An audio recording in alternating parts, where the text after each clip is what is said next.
के स्वामी हैं, आपके चरणों में प्रणाम है, दर्शन दिया, कृतार्थ हुई मैं। परंतु मेरे गुरुजी कह गए हैं कि जब मैं आऊंगा सो खोलूंगा। मैं गुरुजी की अवहेलना नहीं कर सकती।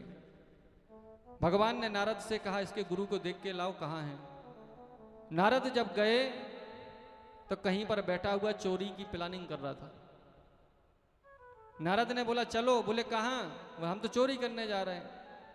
बोले हमारे भगवान ने बुलाया। अरे बोले ये भगवान भगवान कौन से भगवान, एक कलयुग में कोई भगवान भगवान नहीं होता। भगवान नारद ने जबरदस्ती उसका हाथ पकड़ा, घसीटते हुए भगवान के चरणों में फेंक दिया। बोले प्रभु ये है इसका गुरु। चोरी करने का प्लानिंग कर रहा था, कहां कहां से चोरी किया, आभूषण भी है इसके पास। वह ब्राह्मण छटपटाता हुआ खड़ा हो गया। कन्या हाथ जोड़ करके भगवान से कहती है, गुरु गोविंद दो खड़े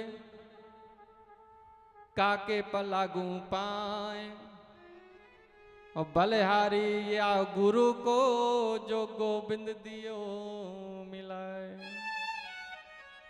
यदि गुरु ने आपको मंत्र दे दिया, ये विश्वास मानना वो गुरु कैसा भी हो, मंत्र ही आपका कल्याण कर देगा, गुरु की जरूरत नहीं पड़ेगी। बेशक उस गुरु ने लोभ बस लालच बस कैसे भी आपको मंत्र दे दिया हो, परंतु दे दिया ना तो कल्याण तय है। भगवान को मिलने से आपको कोई रोक नहीं सकता। कन्या हाथ जोड़ करके कृतार्थ हुई, भगवान और गुरु। तो भगवान ने कहा पहले गुरु के चरण स्पर्श करो। गुरु ना होता, गुरु तेरे जीवन में ना आता तो ये भगवान तुम्हारे जीवन में ना होता।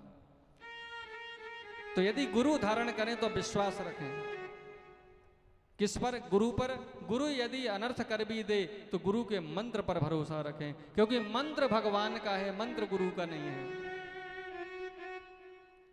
तो राजा परीक्षित सुखदेव जी के सामने खड़े हो गए और गुरुजी के सामने, गुरुजी मान करके राजा परीक्षित कहते हैं, सारे तीर्थ धाम आपके चरणों में। शास्त्र कहता है संत एक चलता हुआ गंगा यमुना का तरह होता है, जहां जहां पर उसके पैर पड़ते हैं वहां वहां पर पवित्र कर देता है। यदि आप गंगा जी नहीं जा सको, गंगा को आप अपने घर में नहीं ला सको, एक संत को आप अपने घर में ले आओ, आपके यहाँ गंगा नदी ऐसी चलती आ जाएगी। जैसे संत निर्मल होते हैं वैसे गंगा माँ भी निर्मल होती है। जब गंगा ने एक बार, जब गंगा कलकल करती राजा भगीरथ लाए तो भगवान से पूछा, प्रभु ये जितने पापी हैं मुझ में स्नान करके जाते हैं, मैं तो एक समय पाप से भर जाऊंगी। भगवान ने कहा कि देवी आप चिंता ना करें, यदि हजारों पापी आप में स्नान करेंगे पाप को छोड़ जाएंगे, आप पाप से लिप्त हो जाएंगे। यदि एक संत आकर के जब आप में स्नान कर लेंगे तो हजारों पापों की एक बार में ही गति हो जाएगी महाराज।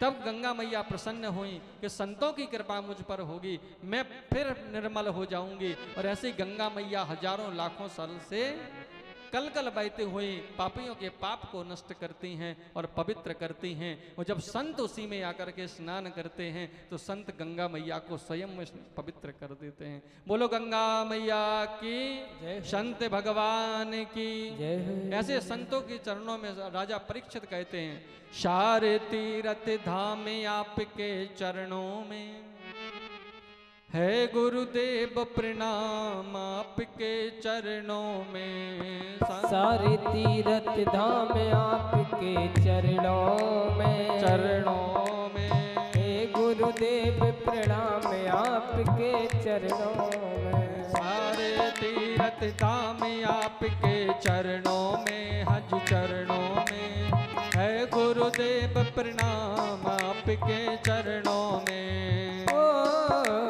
सारे तीर्थ धाम आपके चरणों, हज चरणों में हे गुरुदेव प्रणाम आपके चरणों में। और गुरु कैसा होता है? हृदय में माँ गौरी लक्ष्मी कंठ शारदा माता है। हृदय में माँ गौरी लक्ष्मी कंठ शारदा माता है। हृदय में माँ गौरी लक्ष्मी कंठ शारदा माता है।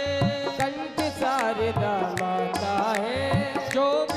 मुख से वचन कहे वो वचन सिद्ध हो जाता है। वो वचन सिद्ध हो जाता है, वो वचन सिद्ध हो जाता है गुरु ब्रह्मा है गुरु विष्णु, है गुरु ब्रह्मा है गुरु विष्णु है शंकर भगवान आपके चरणों में, चरणों में है गुरुदेव प्रणाम आपके चरणों में। सारे तीर्थ धाम आपके चरणों में, चरणों में हे गुरुदेव प्रणाम आपके चरणों में। जय हो।